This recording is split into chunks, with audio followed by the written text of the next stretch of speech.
complete presentation, hopefully complete presentation about this earthquake and about what we've been doing to investigate it.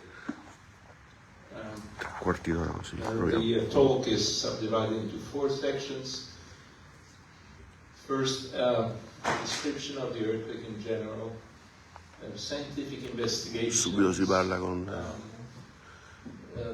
terremoto del 1908 a Messina. The overall presentation, 1908, is an earthquake that mirrors the geology of the Strait, and I'll show you why.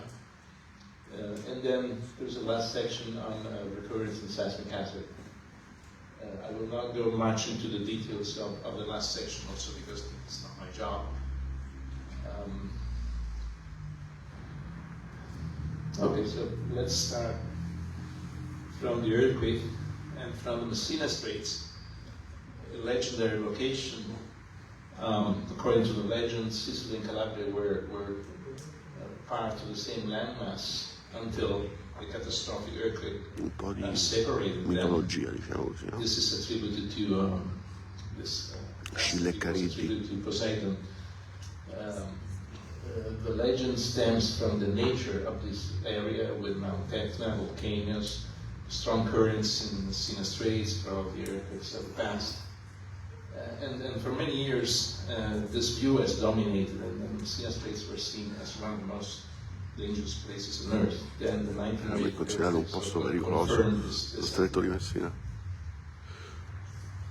Bellissimo questo slide. Earthquakes, actually not too many. And this is characteristic, keep it in mind. The large 1908 in the Straits, large 1783 February 2nd in the Geo Plain, which is to the north, and a few other magnitude 6s, very few smaller ones. So the idea, compared to the rest of Italy, is that this is a region where larger earthquakes dominate, and for that reason, smaller earthquakes are less frequent. This is a view from the top of the city. You should get familiar with the sickle-shaped peninsula there to the right that you have seen probably already. Calabria in the background and distraction in the foreground. If you move to the opposite side of the Straits, Reggio Calabria. Anche Reggio venne colpita. There is one large building that's still sort of intact, but all the rest is pretty much wrecked. Incidentally, my family is from this area, so I have relatives here. There were 2 months of foreshocks. Keep in mind this particular one on December 20. Questi erano gli eventi che si erano verificati prima del 28 dicembre del 1908.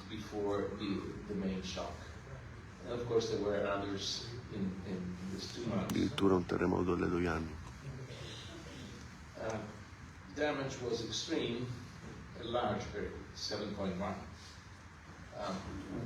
2 things that you should notice from this picture is the asymmetry of the damage distribution, which is an important parameter. Asymmetry between the 2 sides of the Straits, more damage in Calabria than in Sicily, and for this reason it's unfair to call this a Messina because the Calabrian side was more strongly hit. The second level of asymmetry is more damage to the north than to the south. Keep it in mind. The sickle-shaped peninsula, Messina has been an important harbor city and commercial city for not centuries, for 2,000 years.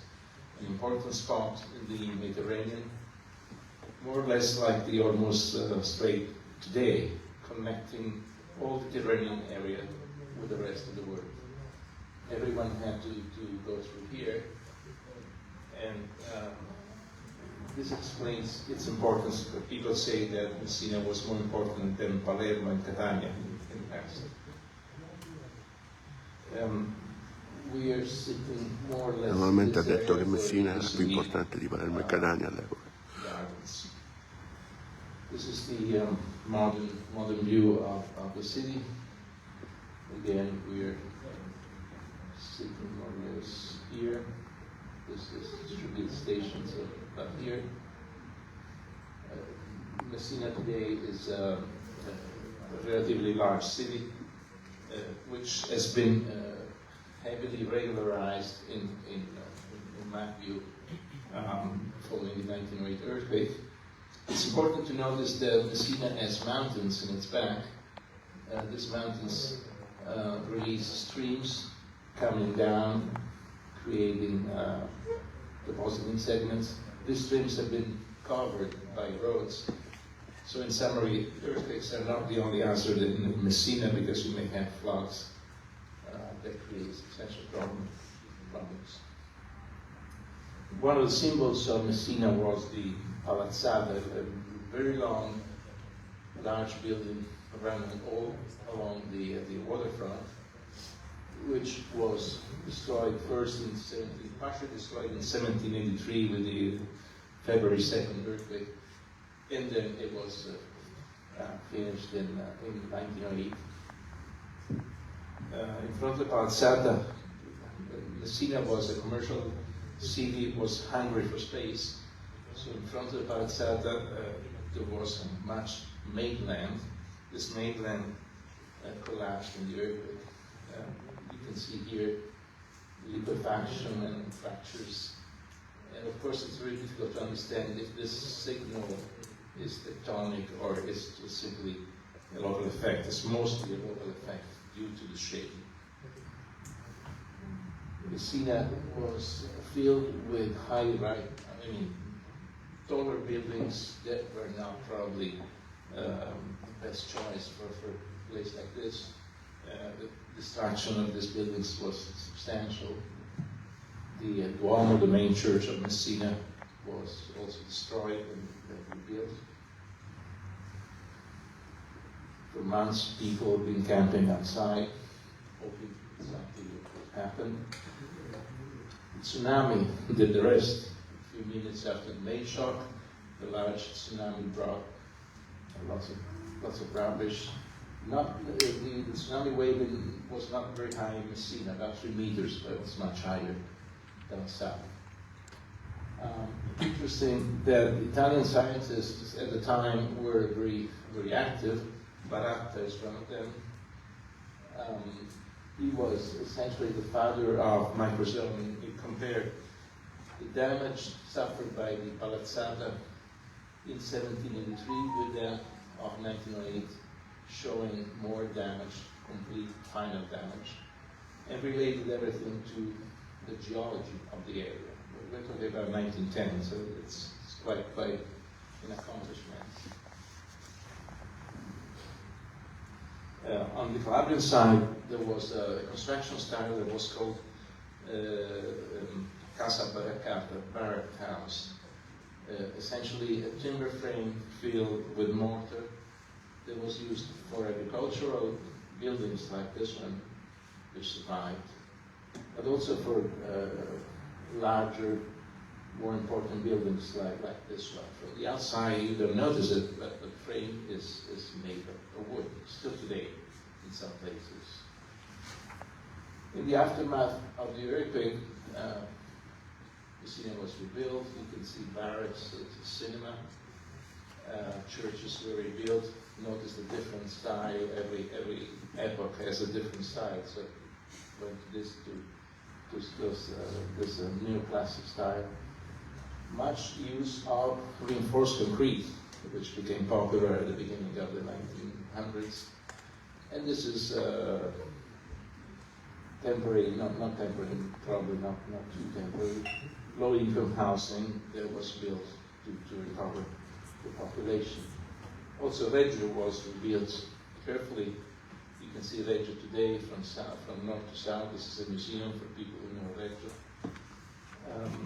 Both in Messina and Reggio, everything was done according to very careful urban plans devised specifically for the reconstruction. What is the problem? Reggio and Messina were built beautifully at the beginning of the century. There were architects, engineers coming from all over the world to contribute to the reconstruction.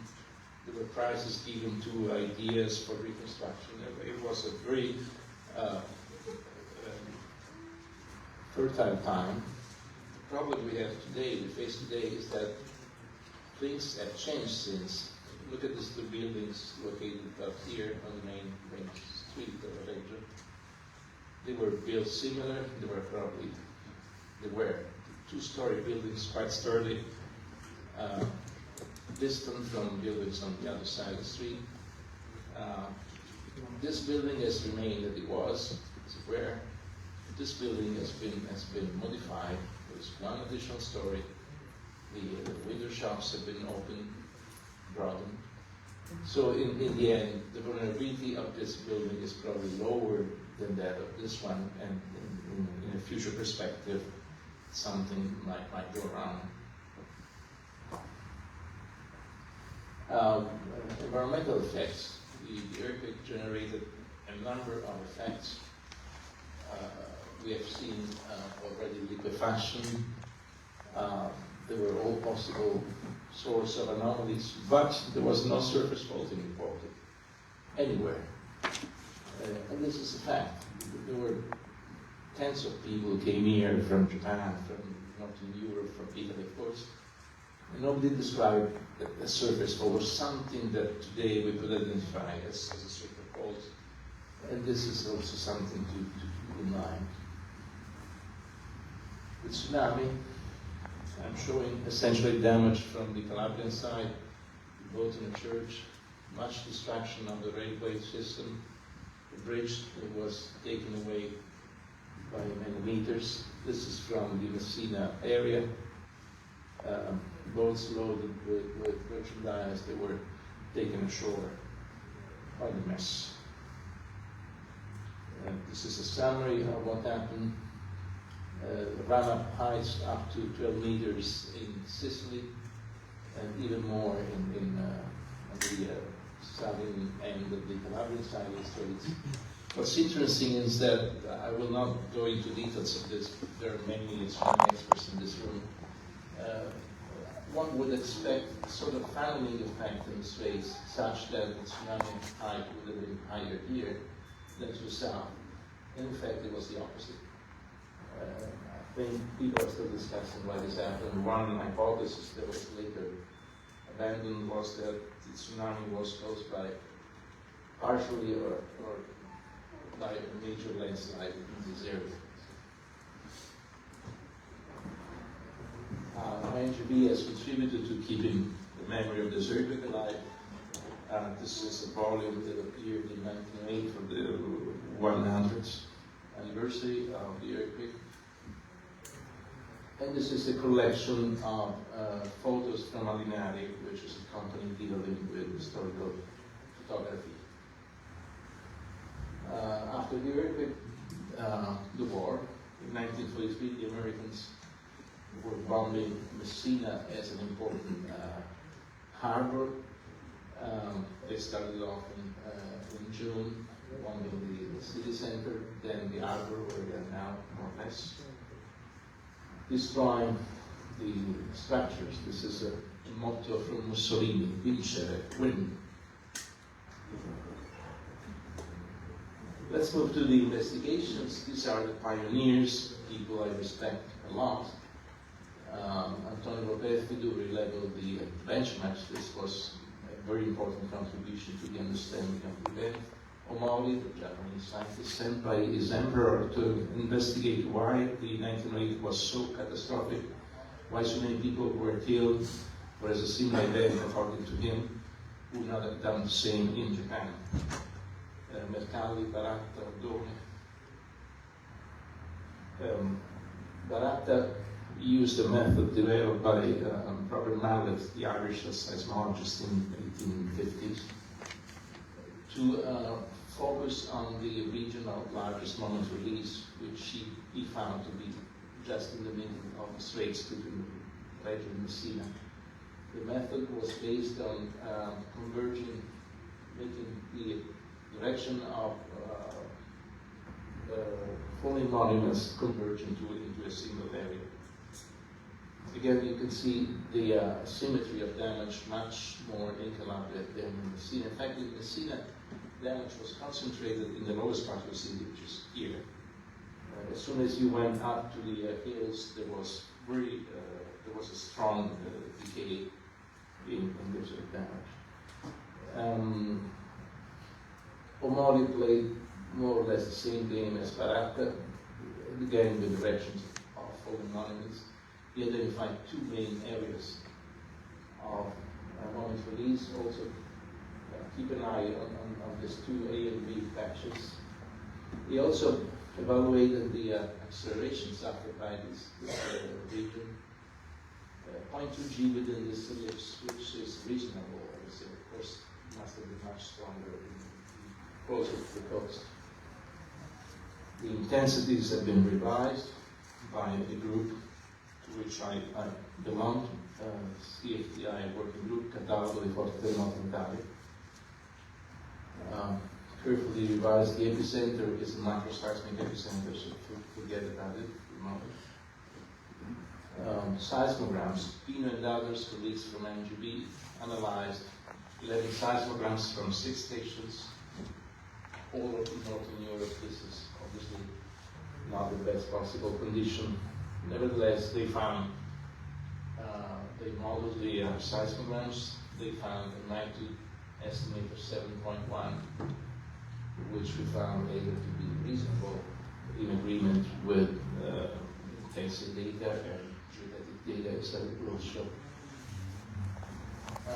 Level data from Roberto. These lines were measured before the earthquake, a few years to 1 year before the earthquake for the railway construction. This smart guy, Roberto, was a geologist, decided to redo the leveling because it was clear that much had changed. And this is what we found,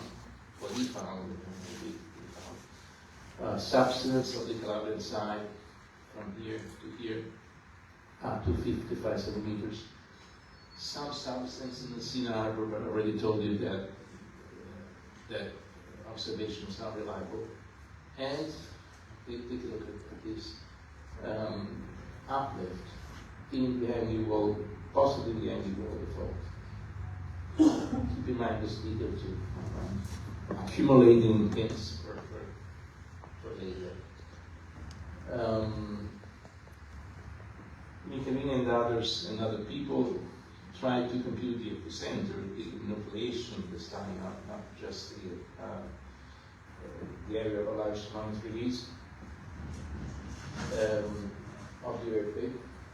They found that the epicenter could be located here. This implies that probably this earthquake had a strong activity towards the north. Rolf Schick is a German scientist who just died a few weeks ago. He was the first to develop a source model, formal source model, with a focal mechanism implying a very shallow dipping plane towards the east and a more steeply dipping plane towards the west. This is a normal fault. This location of the area of largest moment release is similar to what the other scientists had found. Unfortunately, he did a good job, but decided to use the wrong plane because he decided that this was the fracture plane. Later on, in the 80s, several people started working on the leveling data, combining them with other observations, including myself in a group with Enzo Boschi, who was the president of INGV until 2010. These are focal mechanisms. The fault dipping to the east at the very shallow angle is consolidating at this time. There's still a couple of faults dipping to the north, which do not explain the intensities, do not explain anything. If you want, I could show this recent elaboration of the stress field in the area, again supporting the idea that the straits are being extended in the direction perpendicular to them, so faults striking north or northwest are less likely to work than faults striking in this direction. So in the end, I'm taking you to accept the fact that the fault proposed by Boston and others, including myself, is the best one, the reliable one.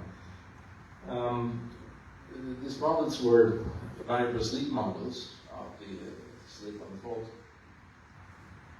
In blue is what we did, Boston and others. You can see two peaks of largest monophyries, exactly as Mori did, one here, one to the north. We're looking south and north. The Natale Penguin green line found something very similar. Pino and others with seismographs also found something similar. Amoruso and others decided to do something which I think was wrong. Roberto may remember this detail. They decided to let the fault grow indefinitely on both sides of the strait, but there were no geologic data here. So the slip exploded, but this is totally uncontrolled by data, so it makes no sense.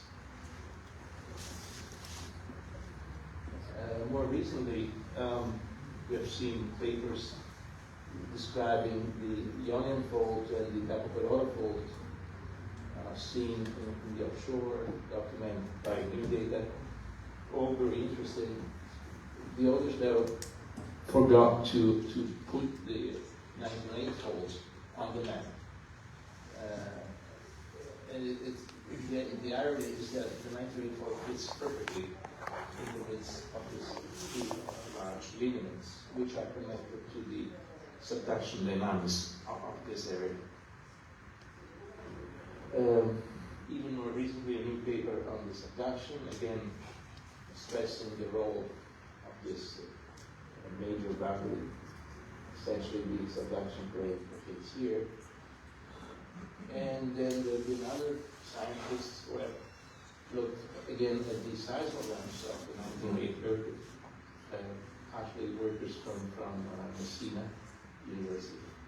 They came up with a new estimate of 6.9 to 7.0. Not a big difference, but they did the work, and this constrains the magnitude to this level in a standard way. Convertito Pino modeled the accelerations produced by three of the models and compared them with intensities. Our model, the model from Step 1 and others, 88, Aloisi Tellers 2015 in green, they decided that model 1 is the one that fits the data best. As you can see here, fit here is less favorable. And so again, this was a good push to our proposal. These are a number of reference papers which are collected. Sheet, Boston Values, a paper by Marcella Fendinato Tosti, colleague from INGV, Pino and others, authored by Domenico Giardini, whom you may know for other reasons. A paper by Berlusconi and Salvaggi on the geography of the area, and the summary by Pino and others with Alessio Caparisi as a co-worker. If you look at the summary of the magnitudes in the literature, you see values that don't get much larger than 7, except for Gutenberg Richter 7.7.5. But 7.5 meant, at that time meant more than 7, but we didn't know how much. Same for the seismic moment. Also in terms of length of the fault, you don't find anything particularly special except for the fault proposed by Amoruso and others. We are in the range essentially 20 to 50.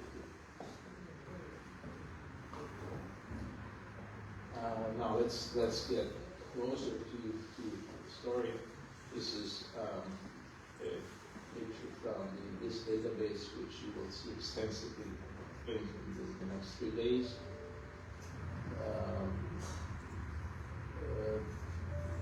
This database proposes a number of appraisal faults in this area capable of magnitude 5.1 to 7.1 earthquakes. Again, 1908. Again, February 2nd, 1783, and a few minor ones. The important thing is the subduction area below Calabria, which is in the same database, is assumed to be capable of an 8.4 at the lattice. Now let's get into the top questions, because let's get into the bridge story. The bridge that the Italians would like to bridge to connect the two sides of the Messina Cascades, exactly here. Messina is here. These consultants have been mapping surface faults extensively, and this has created a dilemma. What is the relationship between these faults at the surface and faults depth? You probably know already, but this is something that you'll see probably in the next few days, that in life there are submarine sources and surface faults. The marine sources generate large earthquakes, and they're used for making shaking and tsunami assessment. Surface faults are used to decide whether there may be a potential for surface faulting beneath the structure that we're interested to consider and build. These two data sets are not mutually exclusive. In fact, they're complementary. And this sounds like a simple statement, but has not been clear for decades. We're trying to clarify it now. You can overlay the surface faults of Ithaca database that was on the right onto our 1908 source, which is here, going deeper as we go southeast. And something that really doesn't look right. See faults, but have funny orientations with respect to the source of 1908. Look more carefully, you realize that people who proposed this faults in the area where the bridge should be built have mapped faults in different ways. So these are the same faults, but one guy says it's offshore, no, it is offshore, it's partially onshore, partially offshore. This is not very clear. The indication I gathered from this maps is that the fault has never been really seen in the field, and people have expectations based on something they see, they observe. Later on, people started working on the marine terraces of the region, which are very common, very visible. And at some point, it became clear that something was happening. This is something that happens in our job. You may have one geological feature that may be representing one thing or the other. In this particular case, the cliffs of the marine terraces, which are fossil shorelines that have been uplifted, may resemble the cliff of an active fault. Here is a group of authors who have mapped marine terraces and then included a fault to explain the difference in elevation they find in a specific terrace. Of course, this assumes that these two guys at the same age have been dislocated, but this is not granted. This is a nice view of the marine terraces. This terraces have been known for 150 years, more or less. This described in detail by a number of workers from all over the world. So there is no question that this is a region that's being uplifted and that shorelines are being created. By the way, this is exactly where the tower, the clubbing tower of the bridge will be built. Now, if you look at this two escarpments, these are two faults which are considered very active, and in particular this one is very close to here, to the pillars of the northern side of the bridge. And so it's been discussed heavily.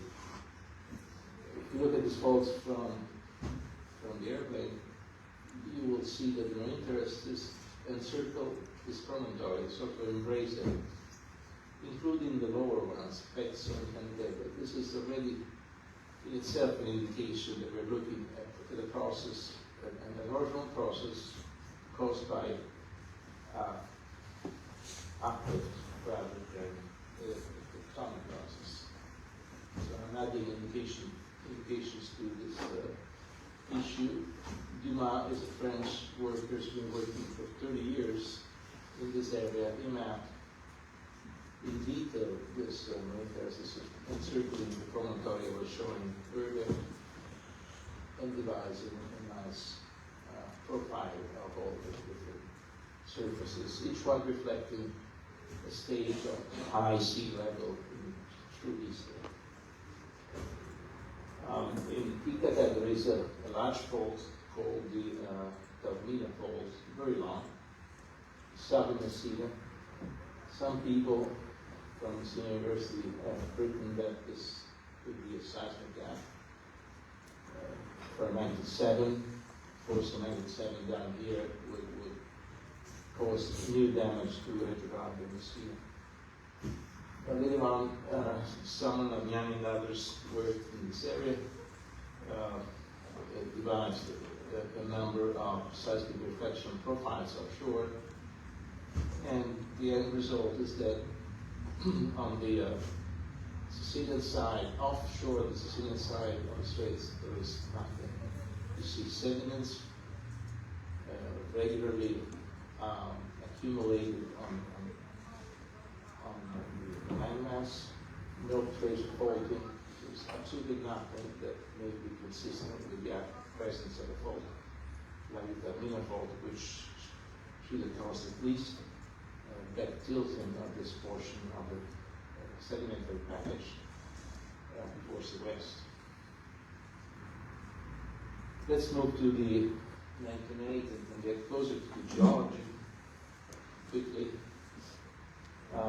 So we are working on a model proposed by Boston and others, and later slightly refined through this database. These are the elevation changes that are expected to be seen from this earthquake as reconstructed from the indications of Roberti of 1909. Essentially, a large 1908 earthquake generates a bowl, a depression elongated along the straits, with a steeper flank here, gentle flank on the Galapagos side, and these are the two substance maxima that I described earlier. First of all, we can look at the topography of the Sicilian slope from this paper and then others that matches the pattern I just described. That's one point. Second point is that these people looked at the morphobathymetry of the straits, pointing out the presence of these two sort of alluvial plain, submerged alluvial plain areas. And these two things seem to coincide with the maxima of substance. So this would be suggestive of the fact that not only the 1908 earthquake repeats itself, which is obvious implied in what I'm saying, but also that the specific slip pattern of this earthquake may have repeated itself. Who knows? I simplified the substance pattern, leaving the two holes, and comparing it with the topography of the straits. There is a discontinuity here where everything seems to end. With the drainage. Drainage is very interesting in this region. We seem to have the impression that streams coming down from Aspromonte radially, because of the uplift of the Aspromonte, Mass Aspromonte is this mountain here, about 2,000 meters, and also drainages from the Realazione. They seem to have a shape that conforms to the need to end up in these two holes. Very curious. Marine terraces, as I said, encircling the Martiniti horse, the promontory was talked about earlier, here, and then simply responding to the creation of this depression. Interesting that the marine terraces up here, dominated by regional uplift of the mountains, are convex toward the sea, and the others tend to be concave. Bedrock. Uplift causes erosion of the mountains, so if you go into the Realazione and into Aspromonte, you see bedrock, eroded bedrock, old rocks. But if you go into Messina Straits, you don't see the bedrock, because the bedrock has been covered by more recent, very recent formations. One is called Messina gravels. And the reason is that Messina gravels were built at the expenses of the eroded materials from the mountains taken down from the streams. In summary, this is a cartoon showing what happens in the straits with uplift, continuous uplift, starting from about a million years, 530 kilo years. You can see the birth of the Gulf in the Geo-INQUIRE plain and the birth of the Messina Straits, essentially. At 330 kilo years, Gulf is closing, Messina Straits are closing, getting closer. This is also counterintuitive, because the Messina Straits are being extended. We know that 1908 was a normal fault. We have geodetic evidence which will show. And yet, Messina Straits are closing. The reason is simply, the plain is closing. The reason is simply that uplift dominates over extension. Winds, at least in terms of produced land mass.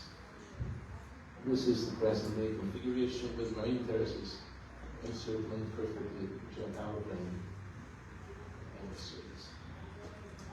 In 3D, this engine can be seen here. Again, regional uplift of Aspromonte and the rest of the Calabria landmass. Marine terraces being created, various elevations, stretching, as we said, the stretching of the region, and the generation of the two depressions, St. Louis and 1908. Very simple scheme with the drainages converging either here or there, and one in between doesn't know what to do. This is the last section. Recurrence. We worked on the recurrence of this earthquake. Recurrence is very important for the breached people, of course, and for any hazard assessment. What we did in 1992 was publish a paper where we looked at the Calabrian coastline from Lazzaro to the south to Scilla to the north. So imagine that you go up the building and look towards Calabria, you will see exactly this stretch from Scilla to Lazzaro. This is the elevation of one of the most important and easy to recognize marine terraces, the one that was created at 135 kilo years ago. And what we noticed was that the trend of vertical displacements recorded after the 1908 earthquake are somehow reminiscent of the elevation of the marine terrace. So the marine terrace is uplifted by a regional signal. But as the fossil shoreline gets closer, we saw that the shorelines are advancing toward the sea. They get into the substance area of 1908.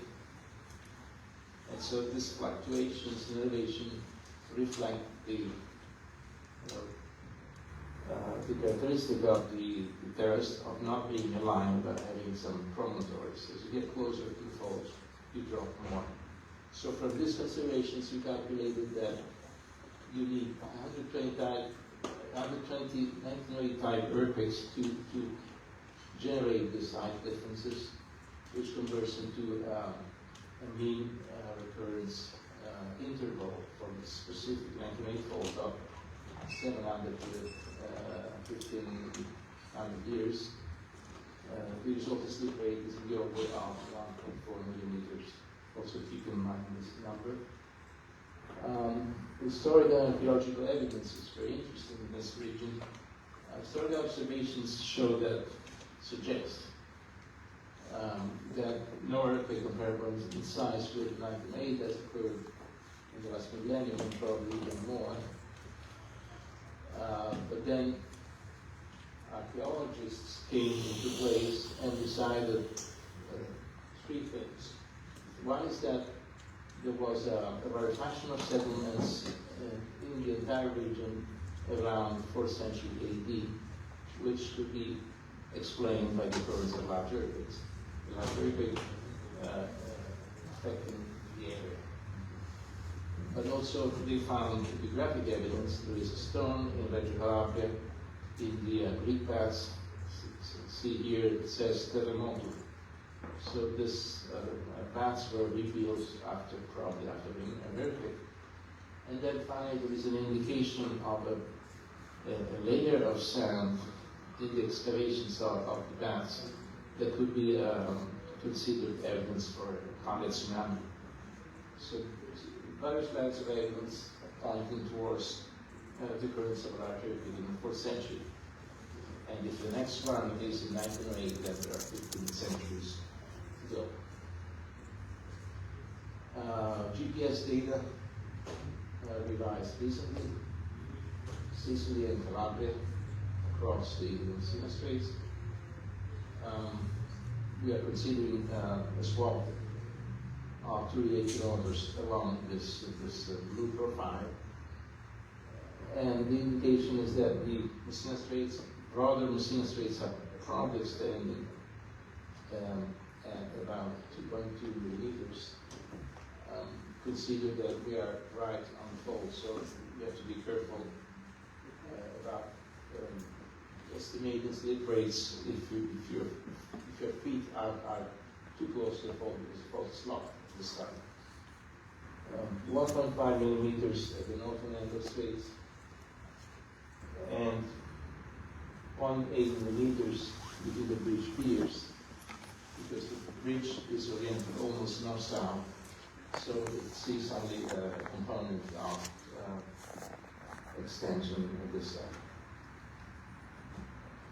This is seismic hazard from the National Italian map. There's a very nice site where any professional may derive the seismic hazard for a specific city, for a specific location where there is something being planned. This is from Messina. The map provides spectral accelerations, not too high, not too small, for different exceedance probabilities returning to this. This is the situation. Very highly seismic area indeed. But you have to be careful because maps change. So we were looking at the MPS 04, which is currently the basis for Italian seismic regulations. But later on, other workers developed an MPS 19, also people from INGV, which shows rather different colors in the same Messina Straits region, probably too low.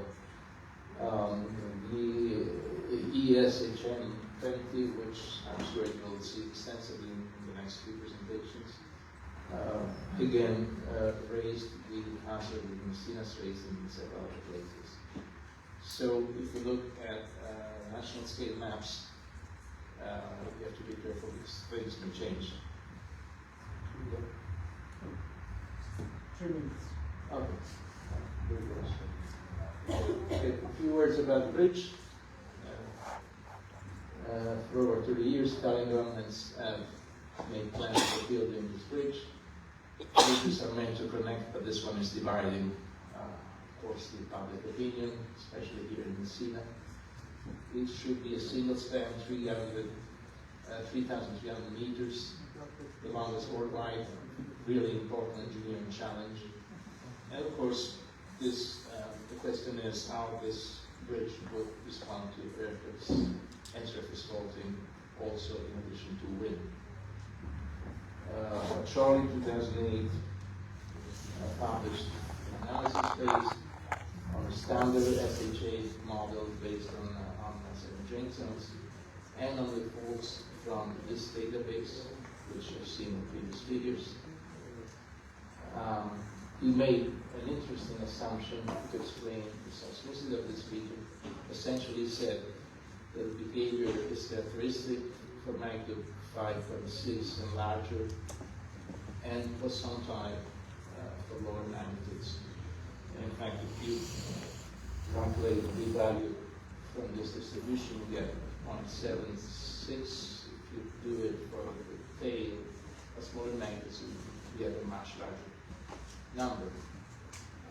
This is what we calculated using our fault. We put the nucleation point at different locations, used simplified to the realization of the Valensise model. It came up with this velocity spectrum, which showed that essentially at 10 seconds, things start dropping down quite fastly.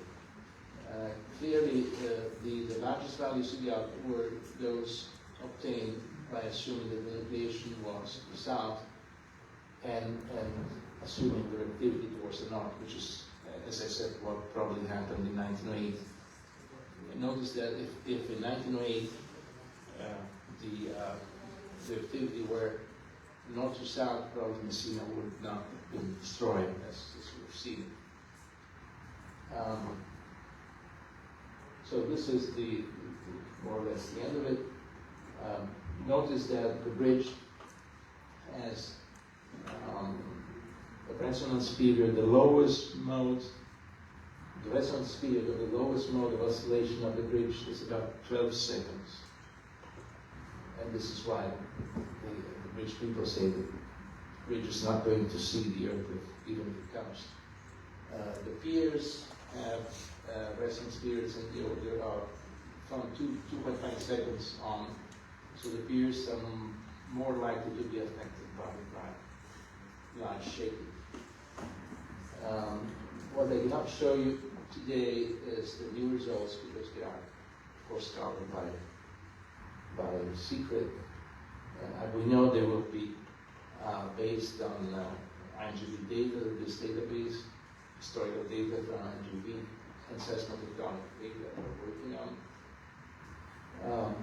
We know that the analysts are running standard PSHA, physics-based shaking models for the 1908 source, scenario type models for the same source, and scenario type models for the fabric subduction, as I said, capable of earthquakes up to 8.4. But these elaborations, as I said, are not public. My conclusion, which is a paradox that reflects my views of this area, is that for opposite reasons, none of these people will adopt what I think is the most precious information from all the studies, which is that 1908 dominates in the Straits by far, dominates everything else. Is a rare event, and probably its recurrence interval is much longer than the expected lifetime of the bridge, which is only 200 years. So, as I said, the analysis being performed today either use a scenario type approach, which doesn't consider recurrence, or use standard PSHE, which again doesn't consider the recurrence of a single force. Having said that, thank you for listening. Thank you.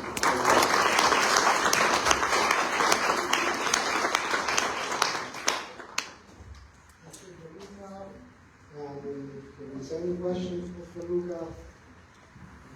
It's possible. Sure. I present myself. I am Engineer Palamara, an expert of Strait of Messina Bridge. I would like a question. And in the Strait of Messina, what about the imminent start of build of Strait of Messina Bridge? I would like that you definitely kill the fake news about the hypothetic new falls of the cavemen can say sometime maybe some geologists. Thank you. Very short answer. I'm killing with science. No other evidence. Okay, of course. Can I ask a very, very quick question? Thank you very much for the presentation. On the work that's currently